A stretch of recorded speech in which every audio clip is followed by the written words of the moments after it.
तर नमस्कार. तर जे कोणी बाळमामांचे भक्त असतील त्यांच्यासाठी अगदी महत्त्वाची आणि गरजेची माहिती मी आज सांगणार आहे. तर हा व्हिडिओ त्यांच्यापर्यंत नक्की शेअर करा.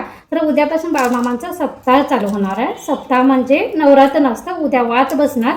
ज्यांना कुणाला बाळमामांचा उपवास धरायची इच्छा असेल, नवरात्र धरायची इच्छा असेल की नाही, त्यांनी उद्यापासून धरू शकतात. उद्या वात बसणार म्हणजे उद्यापासून नवरात्र, त्यानंतर 15 तारखेला जागर आणि 16 तारखेला बाळमामांचा महाप्रसाद असतो. त्या दिवशी ते नवरात्र उपवास सोडायचा असतं. तर बाळमामांच्या उपवासाला फक्त फळं खायची असतात, त्यासोबत दूध वगैरे, तुम्ही खारीक, तुमचं तर योच असते खारकांचा बदाम वगैरे, ते घालून खाल्लं तरी चालतं. तर आणि सगळ्यात महत्त्वाचं म्हणजे अजून एक गोष्ट, ज्यांना बाळमामांचं नवरात्र करायची इच्छा तर आहे पण उपवास वगैरे जमत नाही, काहींची तब्येत ठीक नसते, काहींना पित्ताचा वगैरे त्रास असते, तर त्यांनी की नाही माझ्यासारखं उठतं बसतं उपवास वगैरे केला तरी चालते.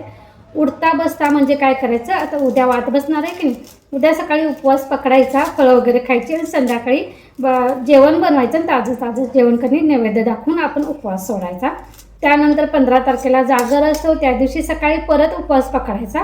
तो उपवास संध्याकाळी सोडायचा नाही. 16 तारखेला महाप्रसाद असतो की नाही, त्यावेळी तो उपवास सोडायचा. उद्याचा उपवास फक्त सकाळी धरायचा, संध्याकाळी सोडायचा. त्यानंतर 15 तारखेचा उपवास 15 तारखेला सकाळी धरायचा आणि 16 तारखेला सकाळी बाळमामांचा प्रसाद असते, तिथं जाऊन तुम्ही नवरात्र सोडलं तरी चालते, नाही जमलं तर तुमच्या घरात सोडलं तरी चालते, अशी काही जबरदस्ती नाही आहे. आणि सगळ्यात महत्त्वाचं असं म्हणतात की पायात चप्पल वगैरे घालायचं नसतं बाळमामांचं नवरात्र वगैरे धरल्यानंतर. असं काही नाही, ज्याच्या त्याच्या इच्छेनुसार, ज्याच्या त्याच्या श्रद्धेनुसार असतं चप्पल घालायचं की नाही, काय करायचं. बाकी काही असं कडक नियम वगैरे असे काही नाही आहेत. तर उद्यापासून बाळमामाचा सप्ताह चालू होणार. आमच्या लोकल भागातले आम्ही जे बायका असतो की नाही, सकाळचं काही जाणं होत नाही, संध्याकाळच्या आरतीला आम्ही कसं शेतात जाणाऱ्या बायका असतात, दिवसभर कामं वगैरे संध्याकाळचे जेवणावरून की नाही आम्ही चालत जातो. 6:15 बाहेर पडलं तर 7:15 बाळमामांची आरती चालू होते 7:15, तर तिथंपर्यंत आम्ही त्या वेळेपर्यंत पोहोचतो. आरती करायची आणि संध्याकाळी परत यायचं, असं आमचं या सप्त्याचं दिनक्रम असतो. तर तुम्हाला अजून काही बाळमामांचं वगैरे काही व्हिडिओ बघायचे असतील, दर्शन घ्यायचे असतील, तर आपला यूट्यूब चॅनल आहे प्रतिभा 09 ऑफिशियल, ते सबस्क्राईब करा.